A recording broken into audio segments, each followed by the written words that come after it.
you are certainly the most popular presidential candidate in Nigeria right now among young people. There is just so much momentum behind you. But here's the problem. Nigerians are used to being disappointed by their leaders. And when you think about some of the problems that are facing the country right now, they're systemic. I'm talking about corruption. I'm talking about oil theft. I'm talking about insecurity. I'm talking about the fiscal hole that Nigeria is in right now. Can all of that really be solved by one person? Well, if you have a leader that is competent, have the capacity and commitment to start dealing with it, you're not going to solve it overnight. But there will be a clear, visible, measurable attempt to dealing with it. And they're things that are solvable. They're things that can be dealt with decisively. But you have to have a leader that, if you look at what he's been able to do in the past, you can say yes. Nigeria, as you know, is broke. It is barely able to service its debts. It spends so much more than it earns. What are your plans? Just from a concrete perspective, what are your plans to take Nigeria's economy off of life support? Well, a variety of things.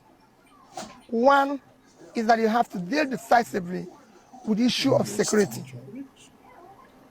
It's impacting negatively on your economy today. You have to deal with it head on, because you have to get your farmers to go back to farm and start ensuring that the vast land of the north are invested, are cultivated on.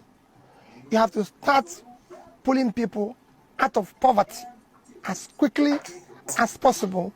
You have to reduce aggressively cost of governance and deal with the issue of corruption. Anyone who knows anything about Nigeria knows that it has this embarrassing reputation of, despite the fact that it is Africa's largest oil producer, it imports refined fuel.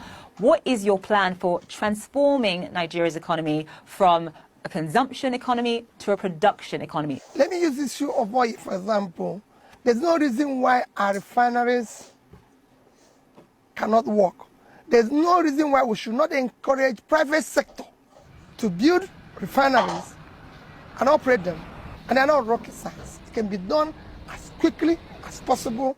You can use today decide to remove the fuel subsidy, use the resources to support critical areas of production, from critical infrastructure to education to supporting investment in refinery, which will be, like I said, done within a shortest possible time. A lot of Nigerian presidents have come in and talked about revitalizing the manufacturing sector, investing in refineries, but change, as you know, has been very, very slow. Why is it going to be different with you, and what would you say were the biggest hurdles in making sure that all of the things that you've just listed come to pass? Well, what people need to do is to go and look at what I promised as a state governor when I said I'm going to turn around education, health, pull people out of poverty, bring sanity and civility in governance in Anambra State, whether that happened or not. When I said we're going to save money, did we do that? I want to talk about one of the other sort of major issues that Nigeria is dealing with, grappling with right now, and that is, of course, violence and insecurity. You can barely travel